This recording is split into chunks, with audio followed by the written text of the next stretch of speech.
So Mr. Irrelevant says Farhan can stay if Buster's the manager. Now, you've clearly said you don't think Buster Posey's going to manage. I don't see it. I don't see it right now. I don't either, though I know nothing about what Buster wants to do. You can already paint me as one who is surprised that he upped his family and moved to San Francisco full time. Okay. Surprising to me. I'm not that surprised, especially knowing what I know a little bit about his family situation, where they live, and what they're out there doing.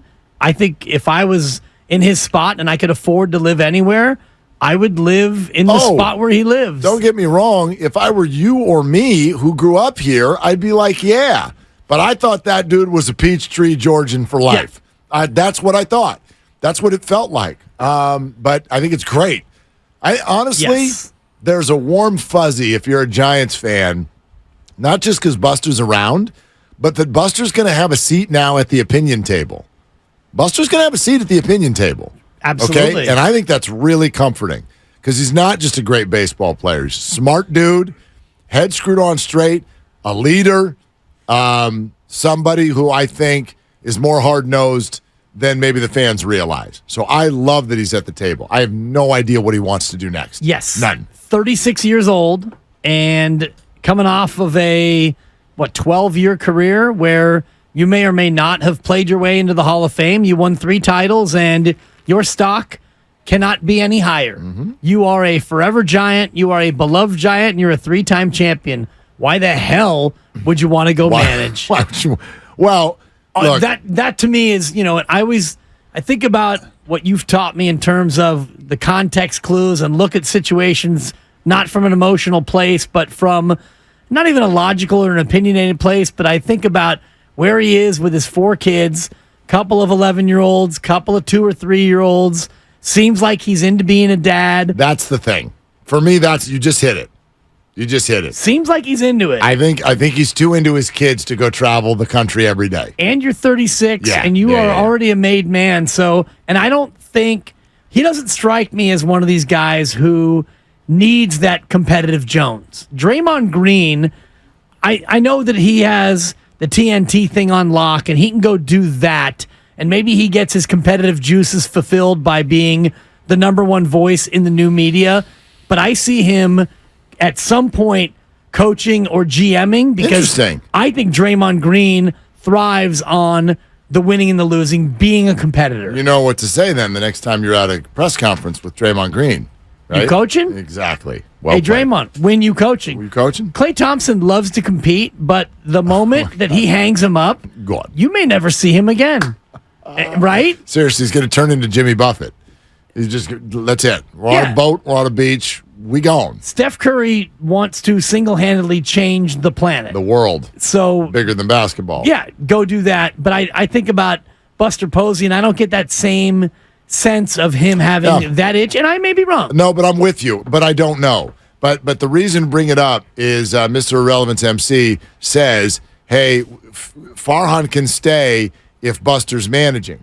I think it speaks to what Tim was talking about, which is, hey, Farhan, we all know Farhan's smart. I think if everybody just takes a breath for a minute, Farhan's smart. That doesn't mean he's necessarily done a great job, and he's done some good things. He's done some things that haven't worked. But if Farhan is smart and can look at this moment, forget the whole picture, this moment, dude, how you going to fix this and how you going to do it fast? If he can come up with a plan on that speaks to ownership, I do think he's got a decent chance to stay. Is that going to work for Gabe? I don't know.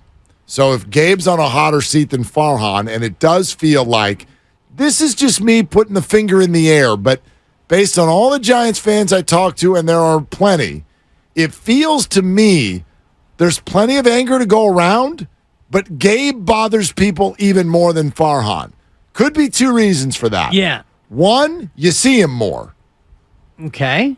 2, he's more different in his role than Farhan is in his. Well, there's another word for it. And yes. I will elaborate more after we give away the Adam Sandler tickets. Elaboration sensation? It will be an elaboration sensation. All right, I did promise. But the word is arrogance. And it feels like Farhan and Gabe both, in their own way, come across in that fashion. Okay. And I'll elaborate more because I want to make sure that Philmo, Mike, and the others who may be putting one in the air are ready to dial and win. Yeah, this is live, people. This is not the app.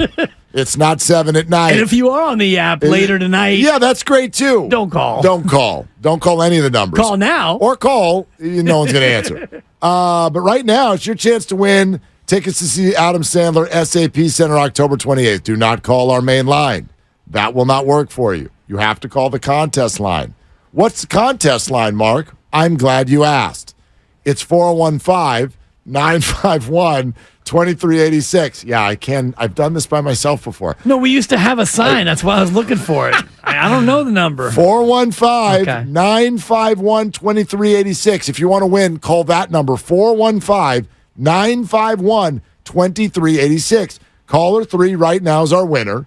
And remember, if you don't win today, we got 2 more days of the week. So you have another chance to win tomorrow, another one Friday. We're doing it every day this week. Thank you, Live Nation.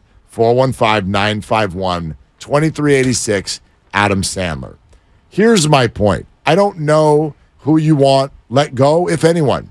Maybe, there are 4 options here. You want Gabe gone, you want Farhan gone, you want them both gone, you want neither gone. But it feels to me like more people are bugged by Gabe than Farhan, which is interesting because if I said, what do you not like about this team, I'm betting your answer is going to be Farhan related. I don't like the players on this team. I don't like the nitpicking, small players, platoon system, pinch hitting, analytics, win on the margins thing. I don't like that. If we family feuded this, if we put the top 7 answers on the board. What do you think it is? I think number 1 might be that, but number 2. I gave like 7 different things. But I get what, big number 1 picture. is I don't like the players. Okay. Number 2 would be I don't like the way the players are used. And if you want to go through answers 3 through 7, I think there are equal doses of Farhan related and Gabe related. Except, what if I told you that your number 2 answer, I don't like the way players are used, is not just a Gabe thing? Well, I would also say that the fact that I don't like the players is not exclusively a Farhan thing. But it's not a Gabe thing at all. Well, we don't know that. Well, we don't know if players don't want to come and play for this guy. But Gabe is not the one canvassing the free agent market. Right. That's not Gabe. Gabe manages the team. I will say this, and it'll be proven out or disproven here in this offseason. If I'm a free agent pitcher and I'm a Sean Manaea or a Ross Stripling level free agent pitcher, I look at the way Gabe has managed the staff and I say, no, thank you. Okay. I think that's potentially a fair point. I don't know. We don't know, yeah. It was suggested in an article, NBC Sports Bay Area earlier this week, that there's some industry execs that think that damage has been done amongst free agents this year by the Giants. Dave Fleming on the roast this morning said he thinks that the Giants still are in amazing standing in free agents, although argued that their standing is because they've got a reputation around the league of just being awesome to their people. Awesome, I should say, to their players. Awesome to their players. Almost to the point where maybe too awesome. That when we go around the league, people still look at the Giants, in fact, in some ways more than they ever have, as a team that goes out of its way to make players and their families feel comfortable.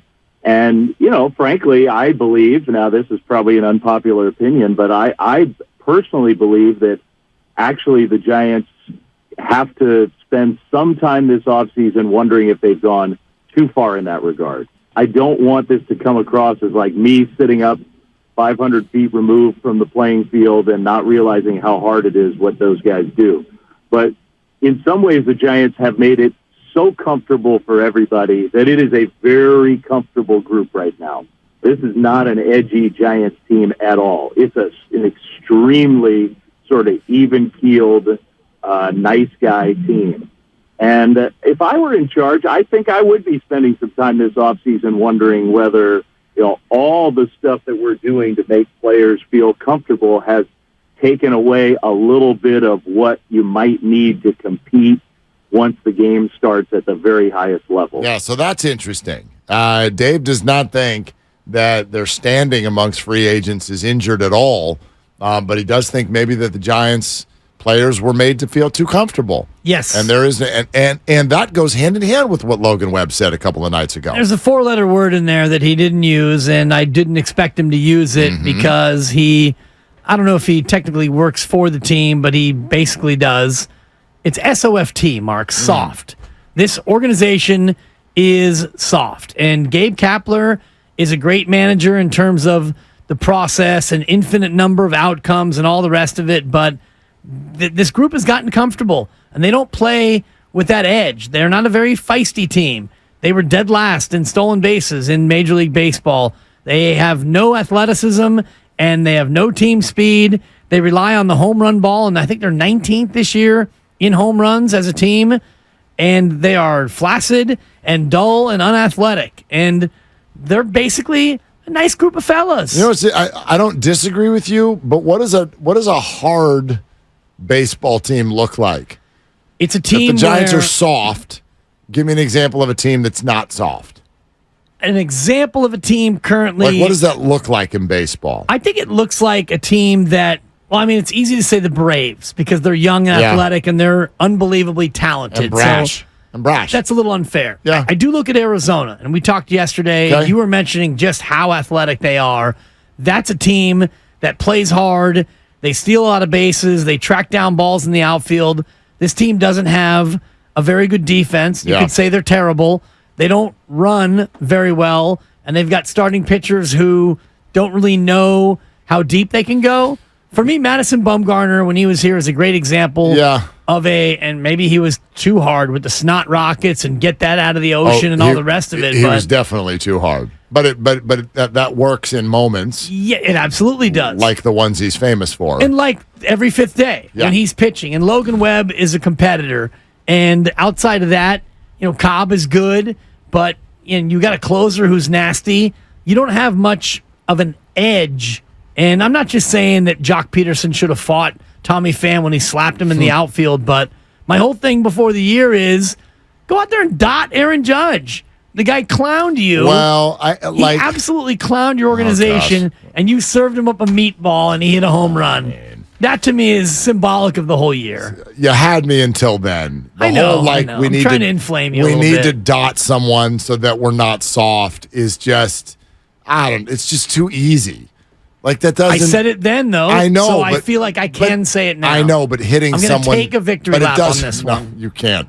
No, I will not allow. Find myself some flowers over here. Yeah, like hitting someone. It's not like okay, we're hard. Now we hit someone. Yeah. Great. What if the next guy hit a 2-run homer? Now what are you? Well, you're down 2-0. Yeah, you get egg on your face. And you hit the third guy, and you go from there. Just, whatever. But lighting people up. I think it's less about soft and hard, and it's more about good and bad.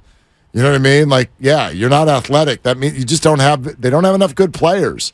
Now, focused, driven, competitive, obsessed with winning. If that's what you mean, then I guess I agree. Those are things that I think as a fan you don't really know. I don't know who's playing cards in between games. Right. I don't. You know what I mean? And by the way, I don't think playing cards is a bad thing, unless you're doing it exclusively to the point where you're not doing your work to get ready for a baseball game. It sounds to me like enough people in the know have now pointed at Jock Peterson to know that there was a Jock Peterson problem. I just think the bigger question for me that we started on here is it true that more of you are upset with Gabe than Farhan, and if so, why? Because your problems largely start, I think, with the stuff that's Farhan's job. It's Farhan's job to build the roster. It's Gabe's job to manage the roster. So if most of you feel that the definition of the Giants right now is, well, they don't have enough good players, you don't have enough talent, but boy, they're able to sneak out months of winning to the point where they're at least a 500 team, and then things can bounce their way and they can be better than that. Well, somehow that's a compliment to Gabe. If you think they don't have good players, well, How are they not in last place? Right. Well, I'm just asking the question. This is not me. The way I look at it is you've got mediocre talent and you're a mediocre team. I don't think you look at the roster and think this roster is 70-92, but hey, Kapler managed them to 500 and you were 13 games above at one point. Attaboy Gabe. And I don't look at this roster and say this team is 90 wins rolling out of bed. What the hell, Kapler? You should be 90-72 at the worst. I think that this roster is about where they are, Farhan's fault, and they were managed to be about where they are, Kapler's fault. Your question was an interesting one coming into the segment in terms of why do fans point the finger more at one and not the other? And I think that Farhan gets a little bit more leash based on what he's trying to do with the roster. And now we've gotten to a point where the farm has produced. Now it's his time to bring in free agents. And unfortunately for Gabe, this last week or even this last month or maybe since the All-Star break, things have gone south. And you've had players chirping and you had the Andy Bagley article and you had the face-to-face meeting with Logan Webb and things have now come up that point to Gabe, even though he's managing mediocrity. I mean, they were a playoff team, Mark, up until 2 weeks ago. They were in a spot where they should have been a playoff team. Yeah, except you can go back 2 months to when they stopped being a good baseball team. It was right around exactly 2 months ago. Exactly. Late July, they absolutely became a horrible baseball team and never, ever recovered. Reasons unknown, quite frankly, what switch flipped in the wrong direction at that time. Here's the other thing to add into it, no matter what anyone's opinion is, this tends to be how it works. If you're in what is considered, and I think the Giants are here, a little bit of a middle ground. Sometimes it's obvious when someone's about to lose their job. Sure. Like if the Bears do this all year long, Eberflus. People are losing jobs. The flus. You don't need to debate. It's just like, get everybody out of here. The Giants, I know some people feel that way, and I think ownership is incredibly frustrated, but there is probably a discussion going on behind closed doors. And if Farhan is smart enough to come up with a plan that resonates with ownership, well, how do you handle that? Usually, you go to that person who was your hand-selected hire. Ownership hires Farhan. They say, hey, Farhan, we still like you, but this has got to change. And he goes, okay, here's my plan. And we go, okay, we like that plan. Oh, Farhan, before you leave, so we're going to need a pound of flesh because we also have a PR situation here. Our fans are furious, and we need to, change the vibe. So could you take care of that for us? Thanks. But that's what happens. You go to the person that's higher up, right, and you have them take out who's below you. Pete Patilla. Or else. Sorry, Pete. Could you imagine? Pete Patilla is to the Giants fans like the Chargers are to Los Angeles. They don't even know that. Not bad. Yeah. I was going to even say Adam Peters, I don't want to be disrespectful, but all we talk about with the Niners is Lynch and Shanahan, yet Adam Peters is a guy who plays a huge role, as is Parag Marate. Yep. But we don't ever talk Pete Patilla. It's always Farhan. Well, Pete just got here. Right, but he's the GM. Here. Yeah. He's generally managing, in theory. It was. I do wonder, though, about the pound of flesh, and if Farhan... It may get there. It may, but I still don't think that it will, because... I agree with you. If I had to bet. Right. But I'm feeling less confident about the bet. Tim Kawakami today on our very show, he definitely made me feel a little bit more uneasy about this whole situation because, and now you're talking pound of flesh, so if you go pound of flesh and it's Gabe who's gone, now you hire a manager and you can pick whatever manager you want. Farhan, does he get an extension? Because... let's say he doesn't get an extension. So new manager comes in and they go, 79-83 with more Farhan mediocrity. Then you get rid of Farhan and you bring in another president of baseball ops, and now he's stuck with this manager. And I think you gotta do it together, Mark. Well, I think they may, and they may. I really don't know I really don't know what's about to happen Tim's next got you shaking. with the Giants. Well, listen, as you know, I was already on team this ain't done for sure. But if what Greg Johnson said was translated by people in the room to be a quote-unquote vote of confidence, that carried some weight, but I don't think it was that. And that's what Tim told us. Let's go to CJ in the city. Hey, CJ, you're on with Willard and Dibs. How are you? What's up, CJ? Hey, what's up, guys? What's up? I just want to say I completely agree with you guys on everything that you guys are saying concerning the Giants. To me, like, the way I see it is the Giants are up there in terms of, like, historical fan bases with the Yankees, the Red Sox, the Cubs, the Cardinals, and those type of teams have a fan base that appreciates the game for what it used to be and how it's meant to be played. And the Giants, I feel like, you know, the fan base in the Giants team are very much like that. Like, when it came to changing Triples Alley, there was so much, you know, push against that. And that's because our fan base just really loves the game and they want to see the game played the way it is. And to you guys' point, Farhan, you know, I feel like he is smart. He's good at finding these good pickups. I mean, you see what he did with the Dodgers. He really turned that franchise into a big dog in the major leagues. And ultimately, I think what it comes down to is I think the Giants just need to find an old school coach. Sure, the reason why we stuck with Bochy or the reason why we rode Bochy was because he had 3 World Series. But also, man, you know, Bochy was he just had that, he represented old school baseball, old school mindset, and just respecting the game and not trying to, you know, plug in numbers and yada, yada, yada. Right. So, CJ, we're hearing a lot of thank you so much. We're hearing a lot of the same message there, which is the old school, play the game the right way. It's not that I disagree. I don't know what that means anymore because everybody's using analytics. Everybody is adjusting, evolving, and changing. So, quote unquote, play the game the right way. I think that there are a number of ways to do it. But you have to have good players.